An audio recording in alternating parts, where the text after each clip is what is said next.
Bonjour, ici Alicia. Aujourd'hui à l'émission, on découvre la région de Sept-Îles du Haut-Désert grâce à Hélie Boréal. Je vous le dis, ça vaut vraiment le détour.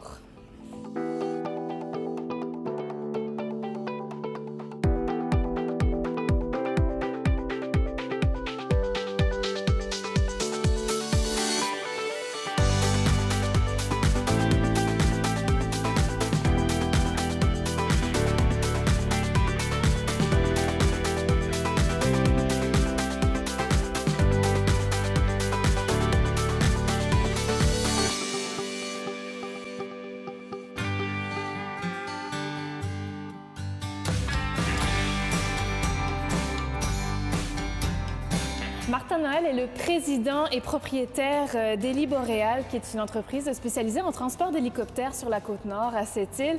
Puis on va se le dire, la Côte-Nord, c'est un immense territoire. Quelle est l'importance d'avoir des hélicoptères ici sur la Côte-Nord?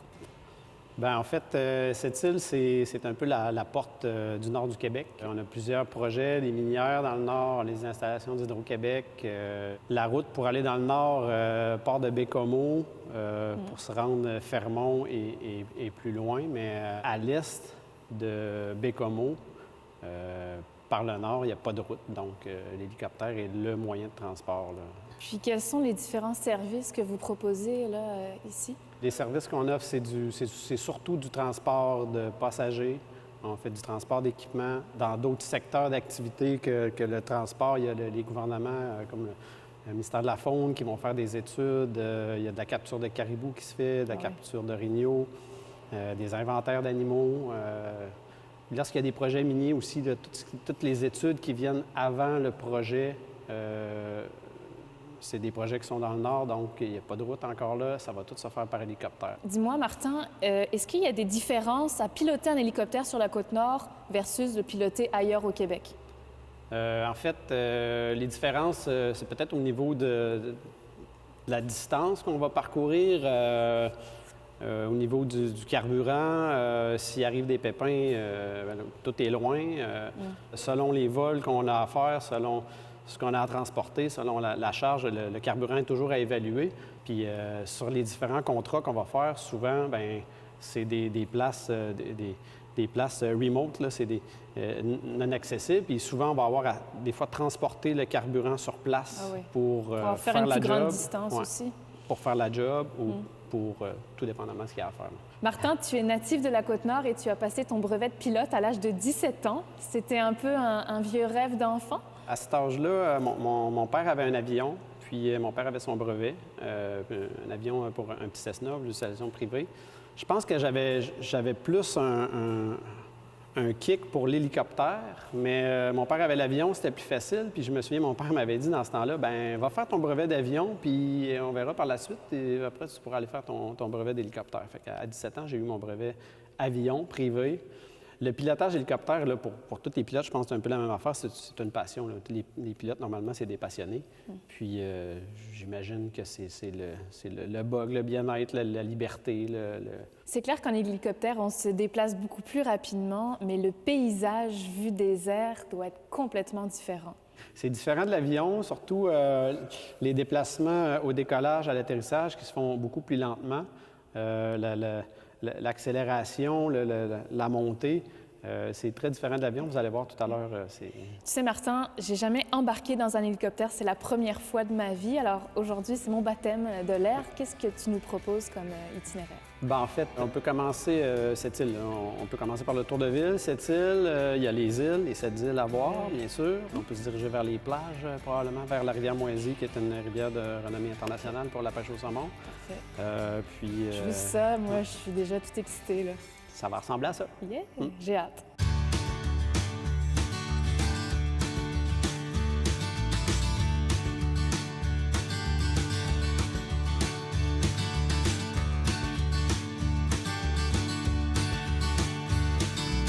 Bonjour, je suis Luc Fauché. Je suis le directeur du Centre d'expertise ferroviaire Rail au Cégep de Sept-Îles et puis aussi titulaire d'une chaire de recherche sur l'exploitation et la maintenance ferroviaire. Au Québec, il y a 59 centres collégiaux de transfert technologique qui ont chacun vraiment leur expertise qui leur est propre. Au Cégep de Sept-Îles, on en a un qui est en maintenance industrielle, mais les activités de maintenance industrielle côté ferroviaire devenaient tellement grosses que ça justifiait vraiment de dire on va faire aussi un centre, mais qui est spécialisé dans le ferroviaire. L'objectif du centre d'expertise ferroviaire rail, c'est de vraiment venir consolider toutes les activités qu'on fait dans le ferroviaire au Cégep de Sept-Îles, donc que ce soit de la formation, de la recherche ou de l'aide technique. Donc, c'est vraiment une nouvelle vitrine très publicisée, très médiatisée qu'on voulait faire pour que les gens aient une référence, vraiment dire, OK, du ferroviaire, le Cégep de Sept-Îles peut répondre à nos besoins. Et puis, comme je le dis, on fait des projets là, autant de formation, d'aide technique que de recherche. Ça, c'est les simulateurs de conduite ferroviaire. Donc, ça simule vraiment la conduite comme dans un train. Donc, c'est vraiment les mêmes manettes pour le maniement sur la gauche, les mêmes écrans que les conducteurs voient dans les locomotives. Et puis, une personne qui est ici peut vraiment conduire la locomotive et un convoi ferroviaire. Donc, on peut entrer le type de voie ferrée, les courbes, exact comme sur le terrain. Aussi, même le même type de wagon, le même type de train, si bien que la conduite va différer si on met des wagons d'un certain poids ou d'autres wagons ou leur nombre. Alors, la personne peut vraiment opérer le train comme si elle était vraiment à l'intérieur de la locomotive. Du côté ferroviaire, dans la région de la Côte-Nord, c'est très reconnu, surtout pour les trains de minerais. Donc, c'est de réussir à prendre tout le minerai qui est extrait au nord, à Shefferville, à Rodor City puis à Fermont, puis à le descendre jusqu'aux ports qui sont à Sept-Îles et à Port-Cartier. Oui, l'entretien de la voie ferrée, c'est primordial parce que si le train ne circule pas, il n'y a plus de minerai qui sort de la mine, ce qui est extrêmement problématique pour la compagnie. Donc, il faut vraiment que la voie ferrée soit vraiment toujours utilisable et utile. Ce qui est le cas ici, je dirais majoritairement du temps, parce que justement, vu l'importance de la voie ferrée, il y a beaucoup d'investissements sur la voie qui sont faits, donc les voies sont de très haute qualité pour vraiment amener le minerai jusqu'au sud. Et de réussir à entretenir cette voie ferrée-là ou de détecter un défaut potentiel avant qu'il y ait un bris majeur, c'est extrêmement important. Donc, dans nos recherches, entre autres, là, il y a justement un camion d'inspection qui nous permet d'étudier la voie ferrée puis justement de sortir encore plus d'informations plus rapidement pour être sûr que la voie soit encore de meilleure qualité possible.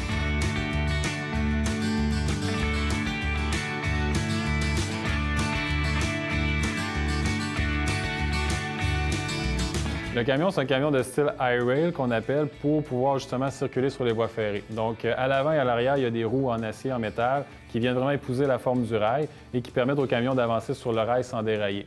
Et sur ce camion-là, à l'arrière, il y a 2 caméras qui prennent vraiment une image en 3 dimensions de la voie ferrée. Et puis dans la boîte, là, il y a aussi des serveurs qui, justement, permettent de prendre l'information des caméras, mais aussi de commencer à la traiter à l'avance pour donner des informations en temps réel alors qu'on circule sur la voie ferrée. C'est une nouvelle technologie, donc une nouvelle façon d'inspecter les voies ferrées. Il y en existe déjà à l'heure actuelle, mais rien qui permet d'avoir autant de détails sur la voie ferrée et aussi à une vitesse aussi rapide. Donc, on roule entre 25 et 35 000 à l'heure pour recueillir beaucoup d'informations qui autrement prendraient plusieurs équipements différents pour obtenir le même type d'informations. En fait, les processeurs sont équipés de vraiment des bons disques durs parce que les images, bien entendu, ont beaucoup de résolution, donc ça fait des images très lourdes à traiter.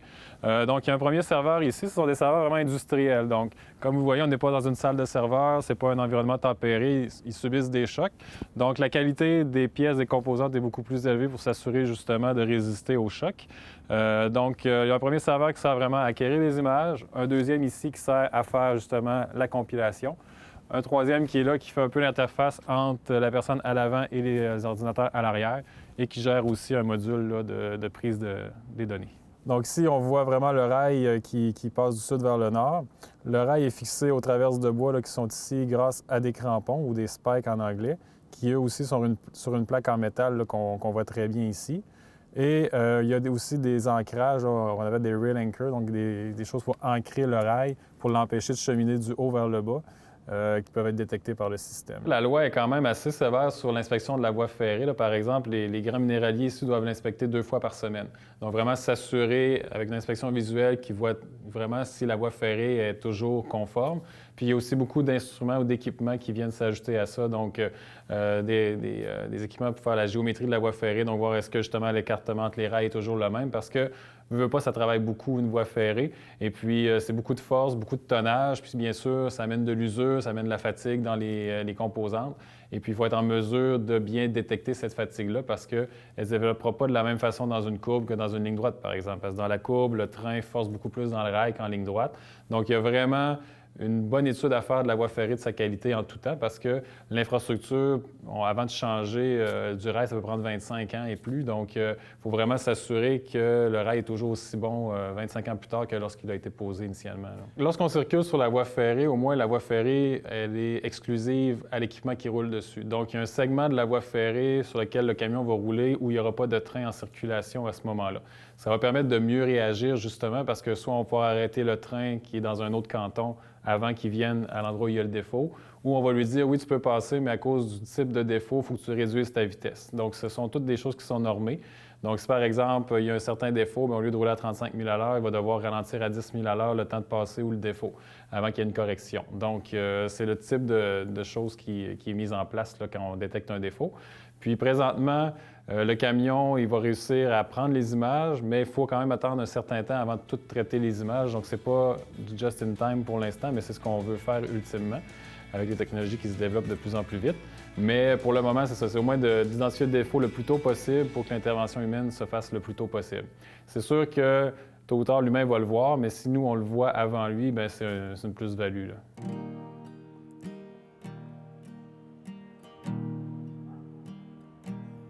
Viens te coller auprès du feu, avec les étoiles pis tes yeux.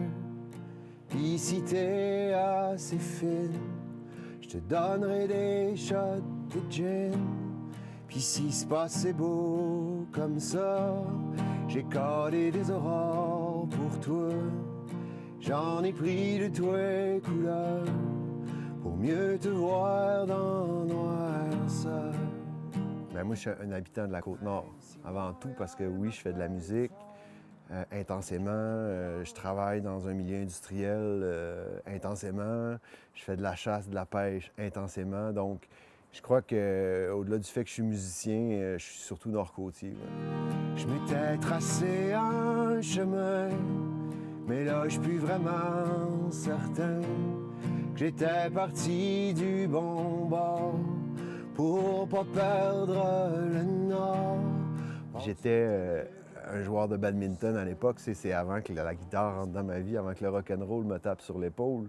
J'étais dans un train entre Fermont et Sept-Îles. Je revenais, en fait, d'une semaine pour les Jeux du Québec à Fermont en badminton. Et puis là, ben, j'avais rencontré une charmante collègue. Et puis, ben, ça allait bien. Ça allait vraiment bien.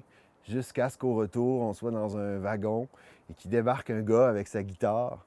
Et là, tout s'est écroulé d'un coup sec. Donc, ce Noël-là, mon père, quand il m'a demandé ce que je voulais pour Noël, j'ai dit que je voulais avoir une guitare. Fait que, tu sais, au début, c'était pour des raisons obscures. Aujourd'hui, c'est vraiment pour autre chose. Mais ce qui a vraiment déclenché mon envie de jouer de la guitare, ouais, c'est ça. Je peux pas dire si je suis devenu bon, mais je sais que j'aime ça en tabarouette. Puis, tu sais, j'ai fait beaucoup de shows de bar, de chansonnier. Puis j'ai toujours aimé ça. Puis en fait, c'est là que j'ai appris la scène. Tu sais, c'est vraiment dans un bar que tu apprends à gérer ton spectacle pour essayer de susciter l'intérêt, le conserver, puis éclater en un point d'orgue à la fin, là. Donc, ouais, c'est ça. Il faut apprendre à faire de la trail avant de faire de la route. Quand arrive le mois de mai, que j'entends ma chaloupe se lamenter, elle me chante des belles chansons qui accélèrent la fonte des glaçons. Je me vois prendre le large, affronter le walker, même s'il va faire fret en vierge. Pour moi, c'est ça le bonheur. Mais va-tu y avoir de la truite cette année? On va-tu s'enfarger dans les touristes? Va-tu y avoir de la truite cette année? Léo, vas-tu me prendre pour un aubergiste? On entend la Côte-Nord, évidemment qu'on entend la Côte-Nord parce que je me verrais pas habiter ailleurs. J'oserais pas dire que je suis un ambassadeur, je suis un fier représentant, mais en même temps, c'est pas tant une cause que des choses qui me passionnent profondément, être en avant de la nature, dans quelque chose qui est plus grand que toi. Tout relativise quand tu es en nature, quand tu es sur la mer. Fait évidemment que dans mes textes, quand j'ai des images ou des trucs comme ça colle dans mes textes. On entend la Côte-Nord. Par contre, on dit je suis loin de quoi, dans le fond? T'sais? Je suis loin de mon travail, oui. Mais je suis près du bonheur, par exemple.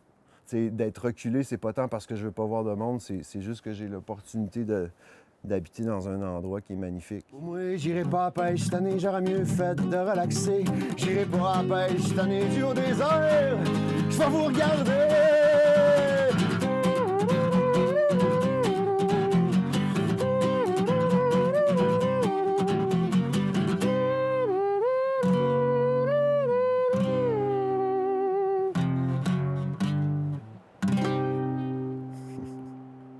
Écoute, on me souhaite simplement de pouvoir continuer à vivre comme je vis.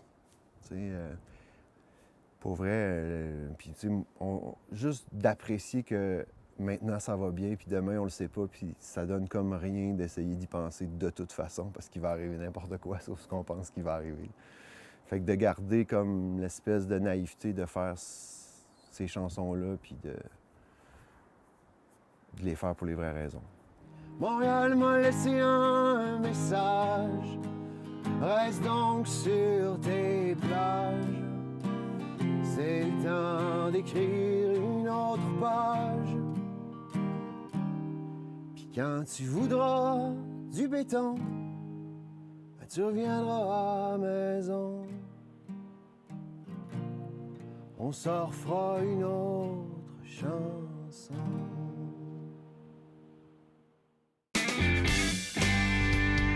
Ici, avant de décoller, on fait juste un petit briefing sécurité qu'on appelle. Donc, je te montre les différents trucs importants en cas qu'il arriverait un accident.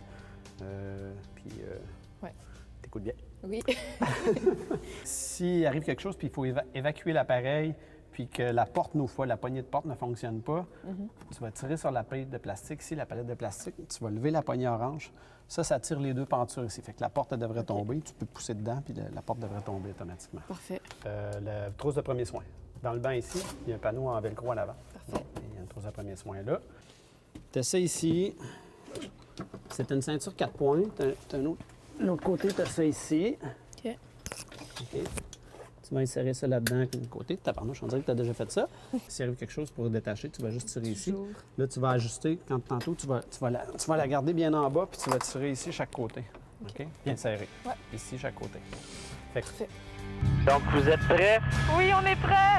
Trafic 23-2, hélicoptère Foxtrot Jet, extrémité maximum pour 50. On décolle de Boréal. Ah là là! Donc, est-ce que vous êtes capable de nommer les 7 îles de cette île par cœur? Pas du tout. Donc, si on commence avec la plus proche, c'est la Grande Basque. Derrière la Grande Basque, il y a la Petite Basque. Après ça, on a celle-là à l'avant, ici, c'est la Petite Boule. Derrière, on a la Grosse Boule. Après ça, on a la Manouine. Puis la Corossol, qui est la plus loin derrière. Et après ça, tu as les îlets de Quin.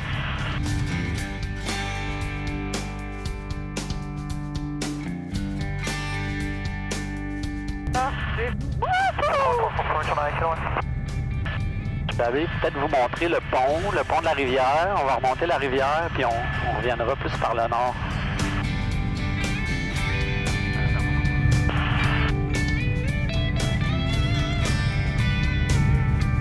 On s'aperçoit vraiment de toute l'immensité du territoire.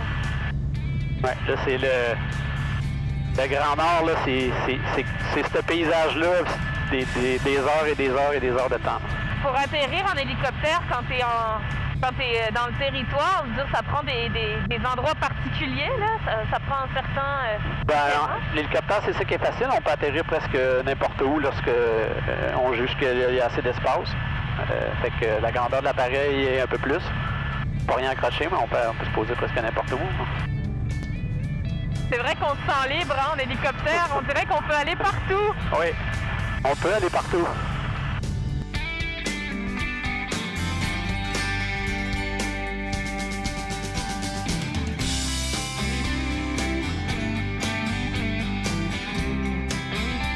Quelle expérience! C'est impressionnant la liberté, on la sent, toute la richesse du territoire, à quel point c'est grand, immense, là. Ouais. Mais on sent... je me sentais en sécurité quand même là-dedans, Oui. malgré le pilotage extrême des fois, là. Ouais, Le cœur, ça a bien été. ouais. Je Parfait. peux comprendre pourquoi tu es un passionné d'hélicoptère. Merci. C'est un peu pour ça. Ouais, merci pour le vol, Martin. Ben, ça m'a fait plaisir. Ouais, à la prochaine. Prochaine.